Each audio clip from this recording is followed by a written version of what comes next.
Sejam todos bem-vindos. Estamos iniciando mais um episódio do podcast Você Crê. Eu já quero pedir, para que você venha compartilhar essa nossa entrevista, nosso convidado, o deputado federal Fernando Máximo, e nós temos a honra de entrevistá-lo para a honra e glória do Senhor Jesus, tá? E desejamos que essa entrevista você venha a ser impactado pelo poder de Deus através da história de fé do nosso deputado federal, tá bom? Então, já compartilha, já curte, já se inscreve no canal. Peço para que vocês, todos estejam conectados aqui com a gente, tá bom? Deus abençoe vocês, a cada um, nossos patrocinadores, vocês que já estão aqui conosco, a cada um, que Deus venha engrandecer cada vez mais a sua vida, por participar e compartilhar conosco, estar conosco aqui, interagindo conosco, tá? Já comenta, tá bom? E eu já quero iniciar a nossa entrevista. Hoje vai ser bem breve, mas eu acredito que vai ser impactante. Quero dar um bem-vindo ao nosso deputado federal. Seja muito bem-vindo, deputado Fernando Máximo. É uma honra recebê-lo aqui. Que bom, que o senhor pôde estar conosco, nesse programa, que está só iniciando. A honra é minha, muito obrigado. Então, olá, Antônia, Degiane, que está aqui, o Clênio, Ariel, pastor Marco Antônio, a todos que vocês estão assistindo, o podcast Você Crê. É uma honra, é um prazer muito grande estar aqui com vocês. Amém, que bem. O senhor já gostaria que o senhor compartilhasse conosco, um pouquinho da sua história, quem não conhece o deputado Fernando Máximo, pudesse conhecer um pouquinho a sua trajetória. Ah, bacana. Então, eu vim de família bastante pobre, família de pessoas bem humildes. Durante algum tempo fui picolezeiro, fui engraxate. Nossa! Estudei em escola de ensino público. Mas Deus sempre me abençoou muito, sabe? Minha vida, se você for falar de testemunhos, são dezenas de testemunhos, dezenas de milagres, assim. Deus tem abençoado muito. Eu era bem estudioso, era bem dedicado. E mesmo estudando em escola de ensino público, quando eu fui para o segundo ano do ensino médio, eu consegui uma bolsa numa escola. A secretária de Educação do Estado, na época, era dona de uma escola particular. E meu pai conversou com ela, mostrou que tinha um filho que era estudioso, tirava notas boas, que queria ser médico. Tinha o sonho de ser médico, a família tinha o sonho que eu fosse médico, mas estudando na escola do interior.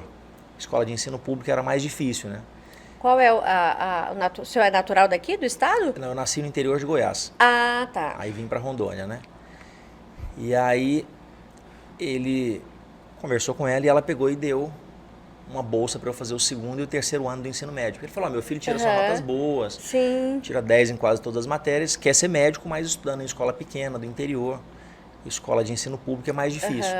E aí eu fui morar de Favor, morei 2 anos de Favor, num lugar bem distante, na periferia, andava bastante para chegar num lugar que tinha uma parada de ônibus, que lá perto de casa não tinha.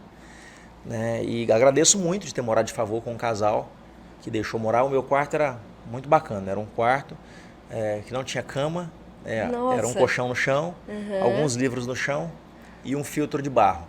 Ou seja, não tinha geladeira, não tinha televisão, não tinha cama. Graças a Deus que não tinha televisão, porque eu não perdia tempo vendo televisão, precisava era estudar.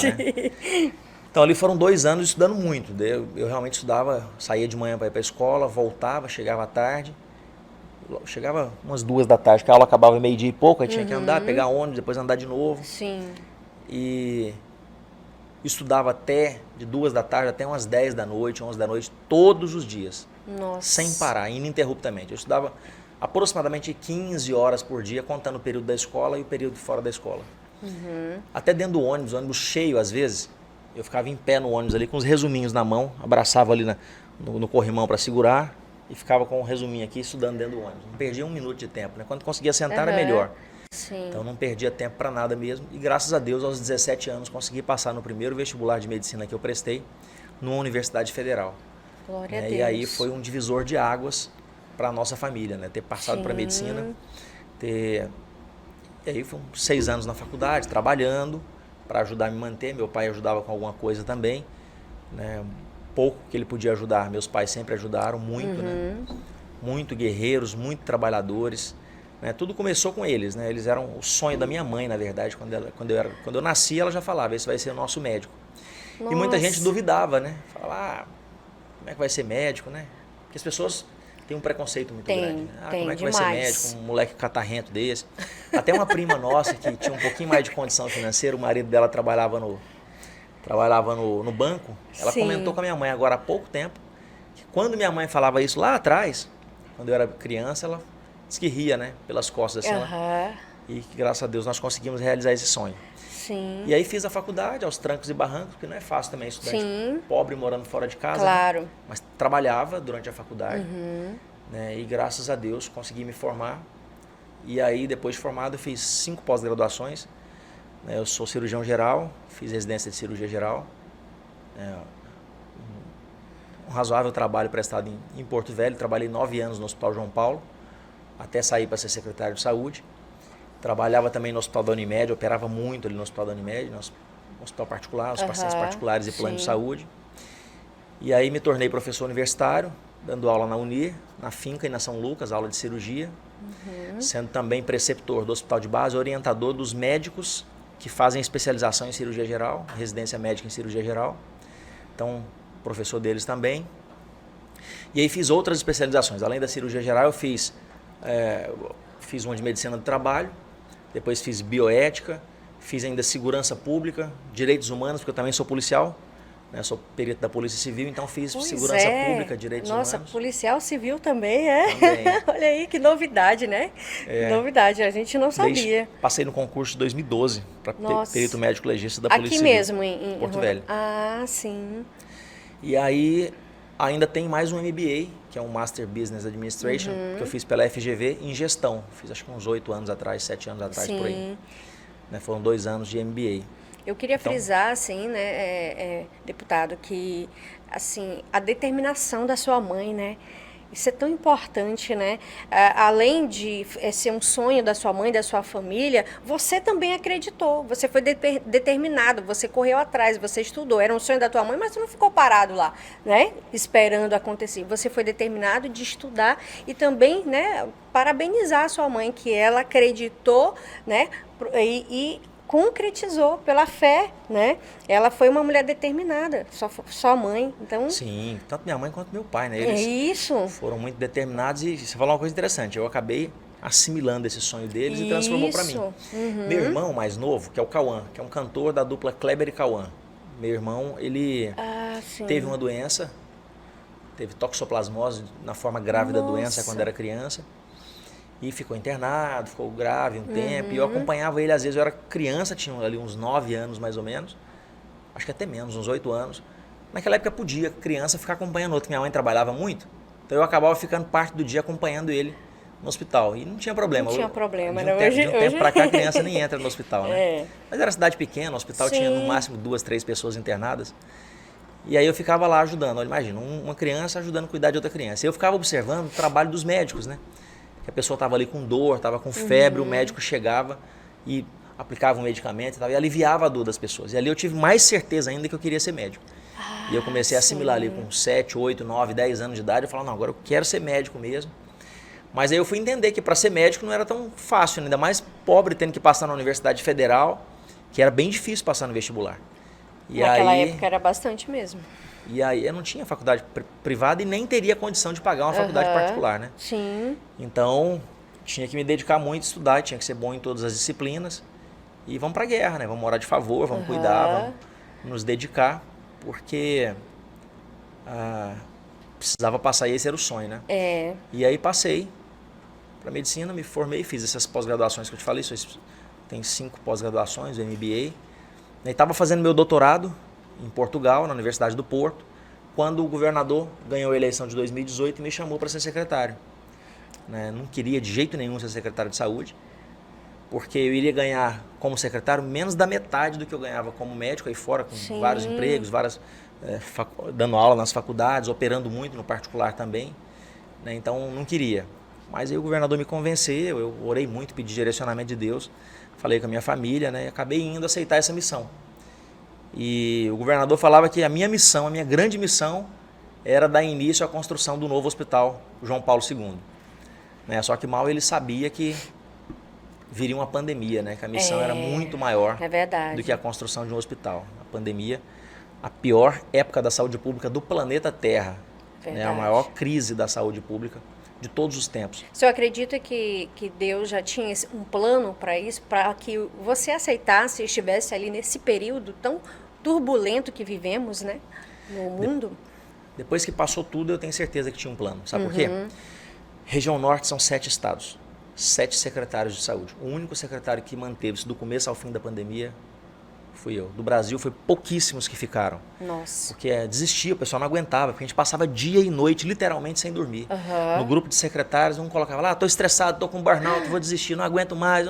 Meu Deus. Surtava, né? Porque assim, quantas e quantas noites eu trabalhava o dia inteiro, aí emendava a noite inteira na pandemia trabalhando, no outro dia emendava o dia inteiro, depois vinha à noite de novo, falava, meu Deus, tô aqui sem dormir vários dias já. Era uma loucura, né? Uma loucura. Às vezes eu tava ali tomando banho e falava, meu Deus, só o senhor para me deixar de pé aqui mesmo, porque trabalhei ontem o dia inteiro, trabalhei a noite inteira, agora são 7 horas da manhã, 6h30, eu tô aqui tomando banho para voltar a trabalhar, mais um dia emendado e vai emendando. E não dava, porque era muita coisa, tinha que estar indo nos hospitais, tinha que estar correndo atrás de leito, era paciente sendo transportado para fora do estado naquele momento que os leitos de UTI acabaram no nosso estado. Então, a gente estava no aeroporto 2, 3 da manhã, mandando paciente, cuidando e falando com outras pessoas, e muita gente ligando, né? 52 secretários municipais de saúde tentando falar comigo, arruma uma vaga, pelo amor de Deus, e prefeitos do interior, e vereadores, e deputados, e gente, e amigos, e não tinha vaga. Foi um período bem difícil, né? Então, e a gente, assim, propósito de oração. Né? A noite que dava pra gente dormir em casa, eu falava com a minha esposa, era oração meia-noite, 1 da manhã, 2 da manhã, 3 da manhã, 4 da manhã, 5 da manhã, 6 da manhã, 6 da manhã, 7 orações durante a noite, né? Às vezes fazia só às 3 da manhã, mas sempre em oração, em jejum. Obviamente, foi o período que eu mais orei, que eu tive mais próximo de Deus da minha vida, né? Naquela angústia. Então, foi bom para mim do ponto de vista espiritual, né? Depois acabei pegando a doença de forma grave. Sim. E ali, naquele momento, não sei se a senhora se lembra, mas eu estava lá na UTI, né, grave, e assim, centenas de pessoas em volta do hospital, pessoas que eu nunca vi na vida, de madrugada, fazendo vigília a noite inteira, orando por mim lá. Sim. E tive realmente à beira da morte, né, assim como meu irmão, que é o Cauã, cantor da dupla Kleber e Cauã, também esteve à beira da morte, meu pai também esteve à beira da morte. Nossa. Essa doença tem um fator genético importante, né? E acabou que, graças a Deus, deu tudo certo. Fiquei curado, meu pai curado, minha mãe curado, meu irmão curado, todo mundo sem sequela, né? Então Deus abençoou, foi um milagre grande aí. E assim, a oração, a força da oração das pessoas. Sim. Eu estava lá no hospital e lá de fora tinha, 3 horas da manhã tinha...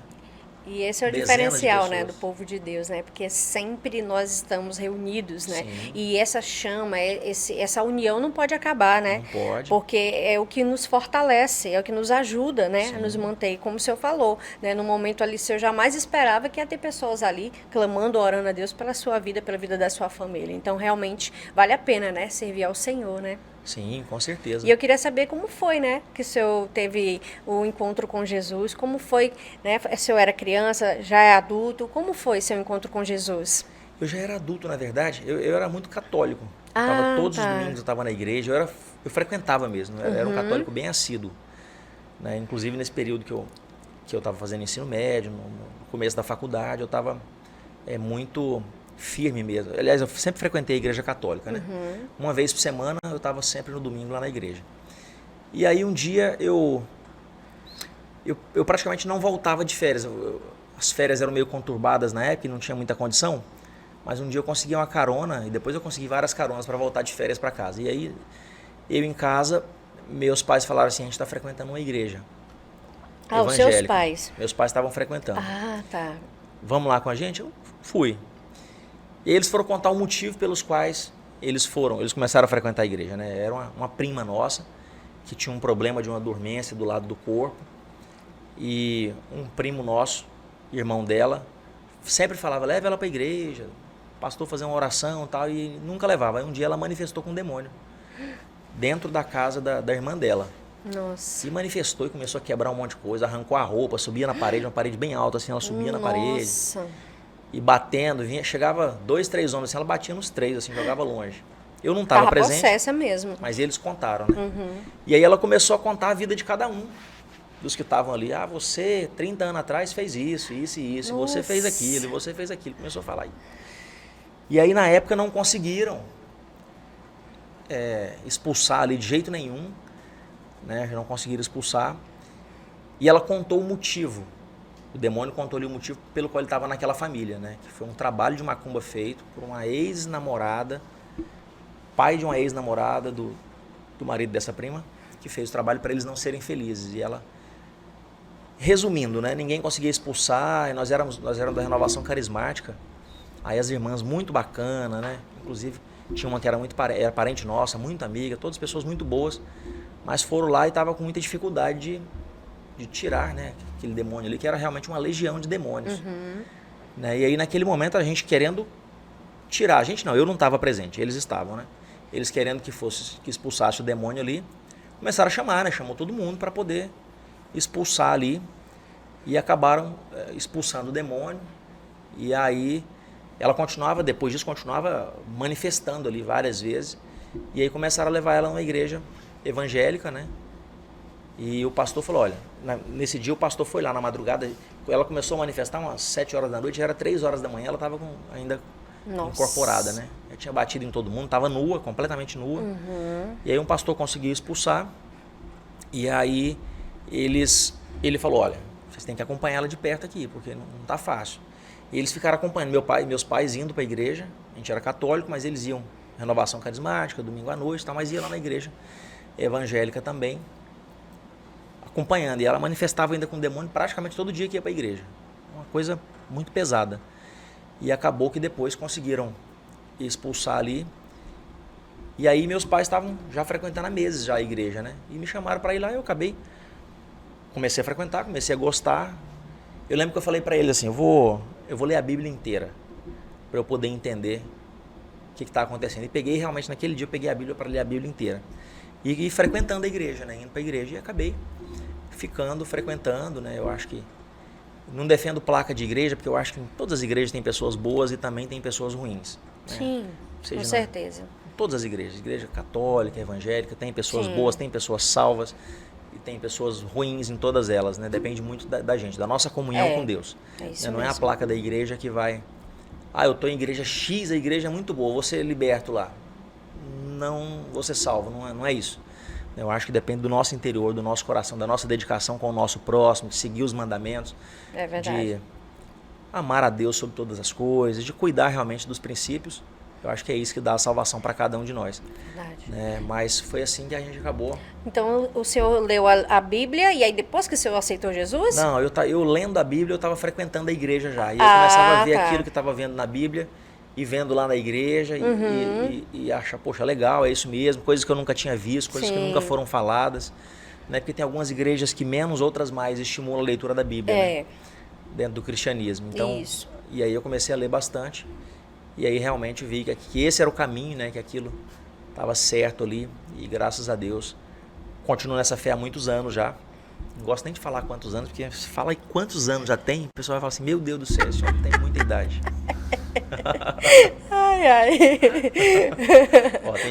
Tem gente ali que tá de olho pra saber a idade. Pois é, o senhor não quis falar a idade, né, deputado? E como foi a questão de Deus, assim, como foi, o senhor começou a se envolver na política, assim, foi... Como o senhor decidiu, né? Quando o senhor decidiu, foi assim... Porque, querendo ou não, a sua área é medicina, ser médico. Como foi para mudar, assim, da água para o vinho, né? Tipo, o senhor deixou, né, de atuar como médico, né, hoje? Não, ainda não. Ah, tá. Eu achei que isso tinha deixado. Não, inclusive, fim de semana passado, eu estava aqui na Zona Leste atendendo. Fazendo atendimentos voluntários, gratuitos. Mas ainda atendo de vez em quando no Hospital da Unimed, opero. Operei agora há poucos dias no Hospital Samar também. Ah, sim. O senhor então concilia, né? Eu não posso deixar. Eu amo minha profissão, né? Eu amo operar as pessoas, eu amo salvar vidas, amo cuidar das pessoas. Ontem na Marcha para Jesus, uma pessoa passou mal, eu saí correndo para ir lá atender. Olha aí. Fui lá porque, assim, tá no sangue, não tem jeito, né? Sim. E tem outra coisa, todas as vezes que eu passo por um acidente, seja na BR, seja na cidade, eu paro e presto atendimento. Glória e a às vezes eu Deus. até perdi compromisso meu de agenda, porque às vezes na BR demora para chamar o bombeiro, chamar socorro. E eu perco a agenda, mas eu não deixo de atender, porque às vezes um atendimento ali naquele momento pode salvar uma vida. Nossa. E eu sei que tem muita gente que não para atender, que poderia parar, mas não para. E eu paro, tento socorrer. Então não quero deixar minha profissão. Pois é, por isso que eu queria que o senhor explicasse um pouquinho, porque o senhor ama atuar na medicina. E como foi essa questão de entrar na política, ser deputado? Como que foi isso aí? Não, eu não queria ser secretário de saúde, virei secretário. vi depois que foi um claro propósito de Deus, né? Para colocar a gente ali. Porque na pandemia, não sei se vocês viram, os secretários de vários estados do Brasil foram presos, tiveram um monte de problema. Graças a Deus, Rondônia não teve corrupção na nossa gestão. Né? É zero. Graças a Deus. Graças a Deus. Tentaram levantar um monte de falso por aí, mas tudo caiu por terra. Não teve prova, né? Não tem. Falso qualquer um pode levantar, né? Qualquer um pode chegar e falar assim, a Antônia furtou um carro ali, furtou um celular. Mas vai provar depois, não consegue provar porque não tem prova de que ela fez isso, né? Estão chamando para o intervalo comercial. A gente volta depois, então? Isso. Então tá bom. Gostei. Podcast Você Crer? Oferecimento Shopping da Bíblia, Livraria Evangélica, Centro, Zona Leste e Zona Sul. 992714981. Telemídia, Publicidade e Eventos, Rua Padre Messias, número 1916, bairro Agenor de Carvalho. Ministério Tabernáculo dos Milagres, Avenida Amazonas, número 5932, bairro Tiradentes. Elias Veículos, Rua Uruguai 823, Nova Porto Velho, Asa Morena, Avenida Amazonas, 1616. Nova Porto Velho, 3229-1801. Luísa Gonçalves, Avenida Carlos Gomes, 1900. São Cristóvão, 99991-4240. AtiTransfer Personalizados, 99264-1022. Sou Bela Estética e Cabelo, 99208-8605. Imo Boutique Infanto Juvenil, 99264-8654. Esmalteria Amor Sophie, Avenida Amazonas, 2456, Nova Porto Velho, 98479-7587. Ministério Pentecostal Nova Esperança, Rua Jadeita, 12.020, Cristal da Calama. De Alumínio, Avenida José Vieira Caula, 4651, Clodoaldo Pontes Pinto. Vitória Fashion Salão, Rua Dom Pedro II, 3061, Nova Porto Velho, 69 993603423. Voltamos, gente. Essa entrevista abençoada aqui com o deputado federal Fernando Máximo. Eu já peço que você comente aí, compartilhe para o maior número de pessoas, porque vidas precisam ser impactadas e transformadas através do nosso testemunho, desse testemunho, né? Como vocês estão acompanhando, né? O deputado federal tem compartilhado e falado que ele sempre foi determinado. Né? A palavra-chave hoje aqui, que eu colhi para mim, né? Que a gente não pode desistir. Se você tem um sonho, um objetivo, você tem que correr atrás dele. Não pode ficar esperando cair do céu. Né? Você tem que fazer a sua parte. Vai atrás, corra, seja determinado, seja focado. Né? Tem que ter foco para que você consiga chegar no seu objetivo, tá bom? Deputada, vamos continuar, né, deputada? Vamos lá. Né? Então, você tinha perguntado como é que eu me tornei político, né? Isso. Então, como que foi, né, o processo, né, para se tornar político? Fui para a Secretaria de Saúde e ali eu vi que realmente foi um propósito de Deus. Deus nos colocou ali pela determinação, pela força, para não desistir, para não deixar as pessoas morrerem. Sim. Mesmo depois que eu saí da UTI, colegas médicos falavam, não volta não para a secretaria, porque você vai voltar e vai de novo para dentro das UTIs para cuidar das pessoas e vai pegar essa doença de novo e pode morrer. Nossa. E eu falei assim, olha, lá fora tem 1.800.000 pessoas precisando, estão angustiadas, desesperadas, preocupadas com essa doença. Deus me colocou aqui para cuidar delas, não foi à toa não. Então eu vou persistir. Até o último momento Deus vai cuidar de mim, eu não vou pegar mais não. E graças a Deus não peguei mais a doença, mas estava ali firme, né? Foram praticamente 3 anos de pandemia, a gente ali no fronte de batalha, né? Descendo para o interior. E eu nunca fui secretário de ficar no gabinete. Falar, vai lá, faz isso, fulano, faz aquilo. Não. Vamos lá fazer isso. Eu ia para o interior, fazia os drive-thru de testagem rápida, eu fazia a vacinação. Eu vacinava as pessoas junto com os colegas. Né? Quando tinha mutirão de cirurgia, dava uma trégua da pandemia, a gente fazia mutirão de cirurgia. Mutirão em Vilhena, mutirão em Rolim de Moura, mutirão em São Francisco. Eu operava. Né? Junto com outros colegas operando também. Não deixava só eles operarem. Nossa, é importante. Porque se todo mundo ia acordar às 5 da manhã, 5 da manhã eu estava lá, era o primeiro a chegar. Se era para acabar meia-noite, eu era o último a sair de lá, dos eventos. Então sempre estava junto no fronte de batalha. E aí, eu vi que o Estado precisa de muita coisa. Nós precisamos de muita coisa mesmo. Né? Que eu posso fazer muito mais coisas além só da medicina. Né? Correndo atrás de leis Quantos projetos de leis que passam que são ruins para a nossa sociedade, quantos projetos de leis que são ruins para as nossas famílias, para as nossas igrejas, para as nossas crianças. E a gente tem que estar lá para combater esses projetos ruins. A gente tem que estar lá para poder fazer projetos de leis bons. Nós apresentamos vários projetos agora nesse começo de ano. Comecei dia 1º de fevereiro, março, abril, maio, junho. 4 meses de mandato. E vários projetos bacanas já foram apresentados. Não deixamos passar vários projetos, como, por exemplo, o projeto da censura. Sim. Aquele projeto da mordaça, que tinha um nome falso ali de que era para combater as fake news, mas não tinha quase nada de combater fake news. Nossa. Era tudo para manter a censura, para que o governo pudesse ter uma agência que controlasse a sua rede social, o seu Instagram, o seu Facebook, seu WhatsApp, o meu, né, o de todos nós. Nós conseguimos barrar lá na Câmara. Né, e vários outros projetos, como por exemplo o projeto do marco temporal, que é fundamental ser aprovado, aprovamos na Câmara na semana passada.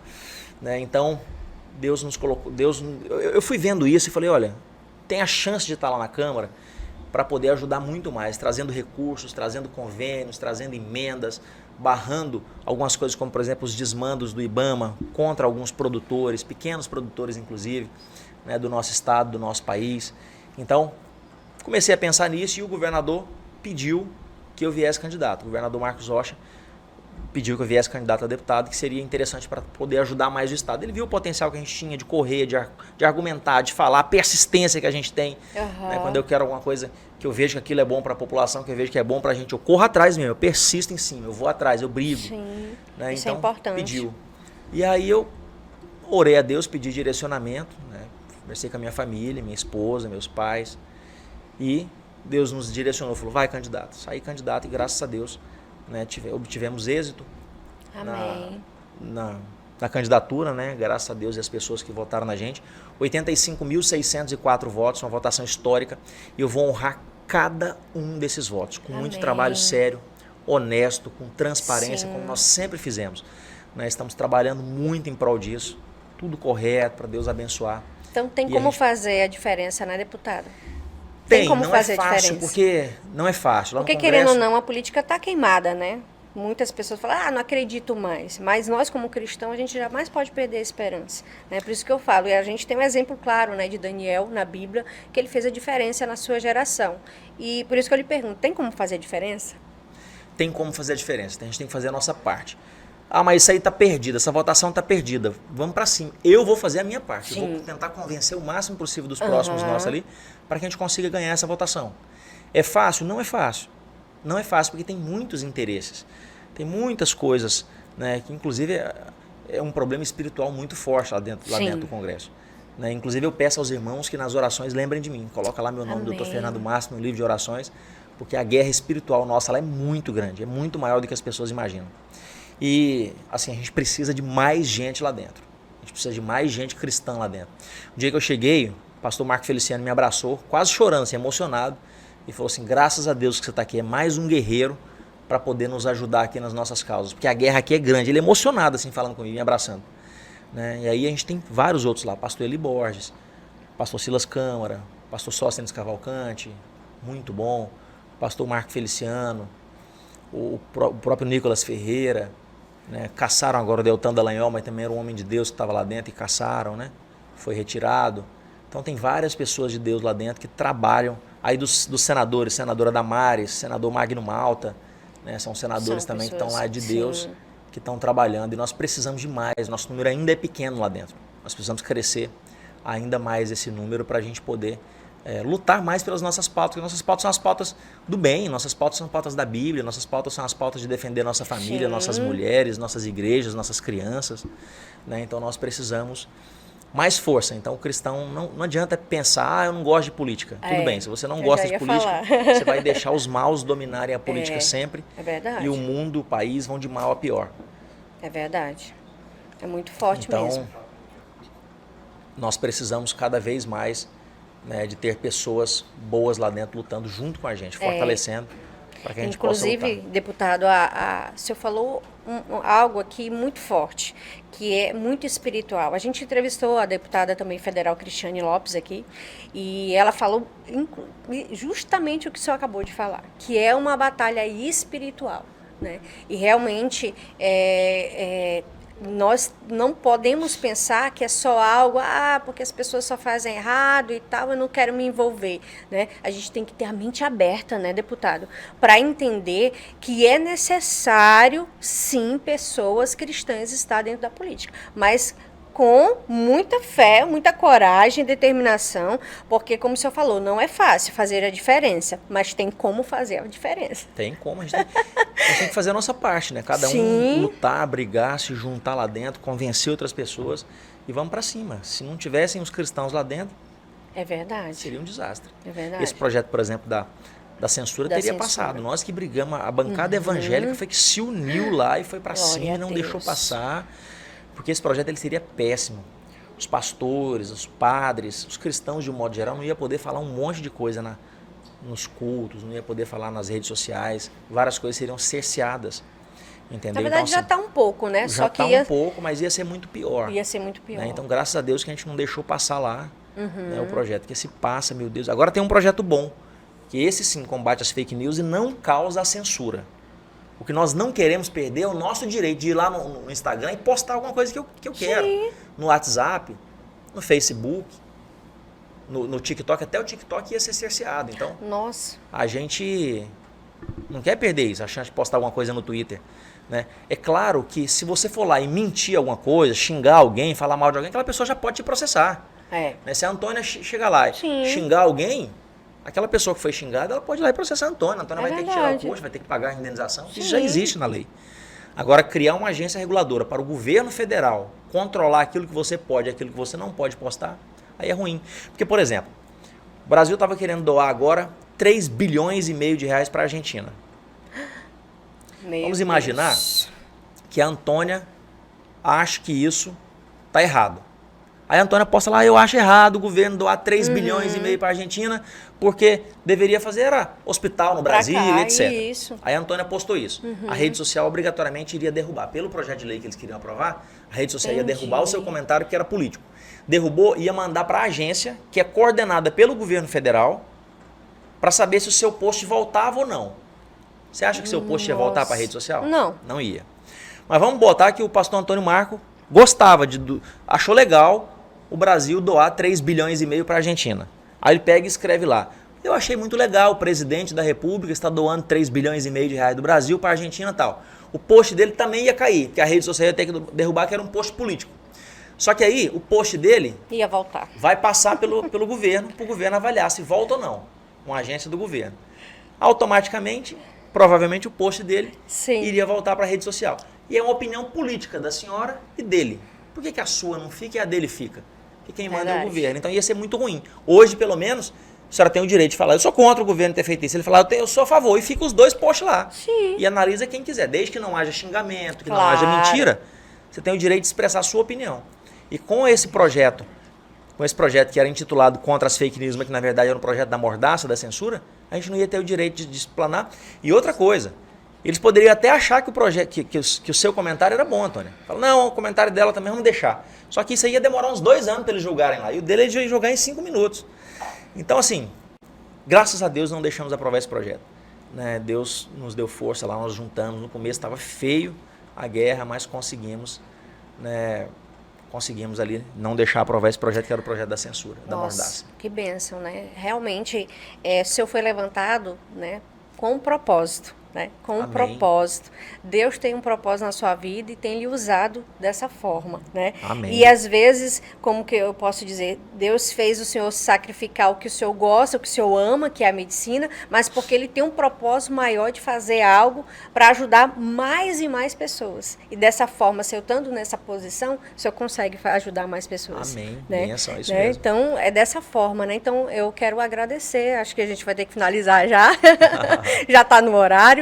Né? Mas eu agradeço de coração pela sua presença, por você ter se expressado aqui, contado um pouquinho da sua história para quem não conhecia, né? E que possamos, né, continuar, quem puder, né, acompanhar o deputado Fernando Máximos aí nas suas redes sociais, né, e ver o trabalho que ele tem feito. Não julgue sem conhecer. Primeiro conheçam as pessoas para depois julgar. Não é verdade, deputado? É isso.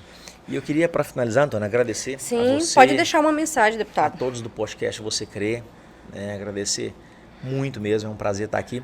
Agradecer a você que está nos assistindo e queria pedir para você que está nos assistindo, que acredita em Deus, nas suas orações, coloque meu nome, por favor, meu nome da minha família. Bota lá, Dr. Fernando Máximo. A gente precisa muito desse apoio espiritual, desse alicerce, dessa base espiritual que é fundamental para a gente, que me ajudou muito durante a pandemia, as orações, ajudou a coordenar a Secretaria de Saúde do Estado, né, com muita gente envolvida ali, mas Deus estava à frente, estava nos guiando, e eu queria pedir a sua oração, então. Não se esqueça de orar pela gente. E você que quer nos acompanhar pelas redes sociais, o meu Instagram é o @drfernandomáximo, DR de doutor. Então, drfernandomáximo 007. Pelo Instagram, pelo WhatsApp do Dr. Fernando Máximo e também pelo Twitter, pelo TikTok, tudo Dr. Fernando Máximo. Tá bom? Muito obrigado. Deus abençoe abundantemente você e a sua família. Deus abençoe você e sua família, Antônia. Amém. A todos daqui do podcast, a Dejeane, Clênio, pastor Marco Antônio, né? Então, muito feliz de ter estado com vocês aqui. Obrigado. Amém. Deus abençoe. Também quero agradecer a você que continua aqui com a gente. Olha, eu quero deixar um recadinho para você. Tá rolando um sorteio lá no Instagram, tá bom? Do Dia dos Namorados, em parceria com a VR Semijoias. Então vai lá, participe do sorteio e segunda-feira, né, dia 12, nós estaremos realizando o sorteio ao vivo no Instagram, tá bom? Deus abençoe a você e nós nos encontramos no próximo episódio, se assim Deus permitir. Você crê?